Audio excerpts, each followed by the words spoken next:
How much do you think sleep schedule impacts mental health? Huge. So if you look at sleep, sleep is the one symptom that I think is impacted by every single mental health diagnosis, for the most part, if I'm remembering that correctly.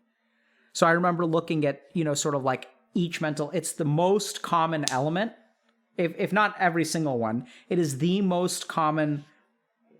Sleep disturbance is the symptom that is the most common across all mental illnesses.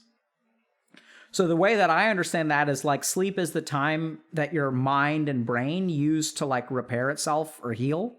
And so when your sleep is impaired, your healing function is impaired, and so it propagates mental illness. Do you tell your patients to sleep? Generally speaking, that is not something I say to them. I don't say to them, sleep.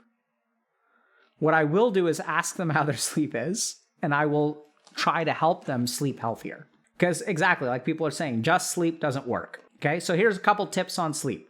3 quick tips.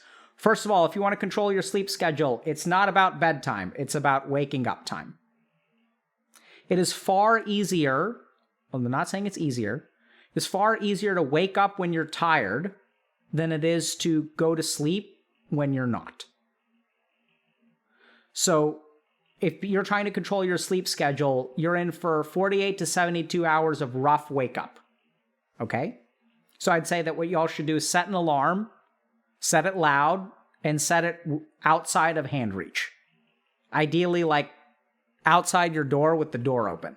So when it rings, you have to get up and physically get out of bed. Bonus points, if you can splash your face with a little bit of water, it'll help you wake up. By all means, if you guys drink caffeine, do that. Control your waking up in order to control your sleep. But I just go back. So that's where so you have to learn how to not do that, right? So notice that you just want to go back. And then as you're going back to bed, ask yourself, do I want to fix my sleep schedule? If the answer to that question is yes, you can't, well, not do I want to. What matters to me more? Fixing my sleep schedule or going back to bed now? Try to ask yourself that question.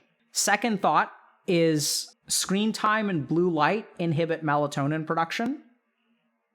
So ideally, 2 hours before you try to fall asleep, you want no access to screens.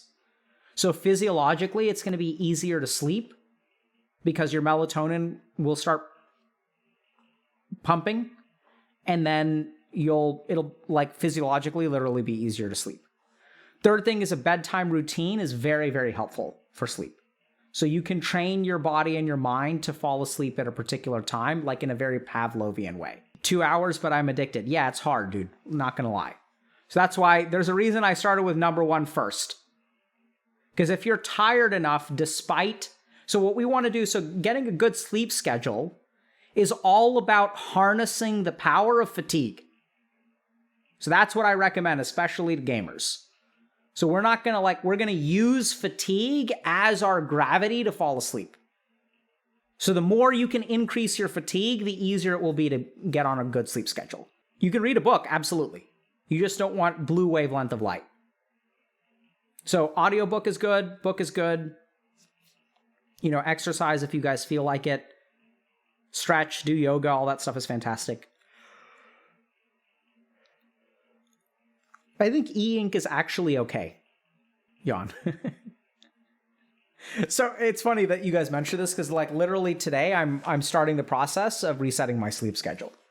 So I woke up this morning about 3 hours earlier than I usually do.